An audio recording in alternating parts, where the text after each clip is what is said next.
خب بریم با هم دیگه شیر رین پوینت رو تنظیم بکنیم. اولین گزینه همیشه باید شیر روی آن باشه برای اینکه کار بکنه. زمستون میتونید بذاریدش روی آف. وقتی که باغچه دارید، البته باکس ها و روف گاردن زمستون هم نیاز به آبیاری داره. بعد از آف اولین گزینه تنظیم ساعته. یه دونه اوکی میزنید، ساعت کنونی رو تنظیم میکنید. الان ساعت 15:55 است. با این گزینه‌های مثبت منفی میایم روی 15. خب یه اوکی میزنید، میریم روی دقیقه که یه دونه کم کنیم درسته. گزینه بعدی زمان استارت آبیاریه.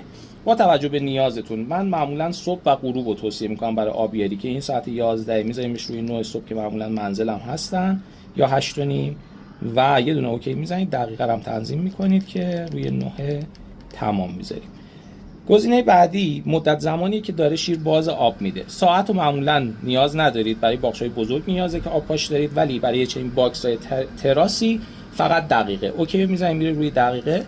ما اگر 2 بار تو روز میذارید 2 تا 2 دقیقه یا 3 دقیقه که آب از زیرش نزنه بیرون. اگر طولانی‌تر میخواید بذارید، مثلا برای روز اول من 4 دقیقه میذارم که آب قشنگ بخوره.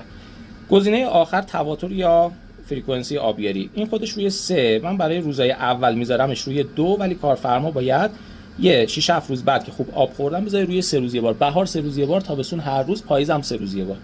دوباره برمیگرده روی آن. اینجا وقتی که 2 تا گزینه رو نشون میده یعنی شیر تنظیمه. یکی استارت تایمه که 9 صبح، یکی ساعت کنونیه که 15:55 است.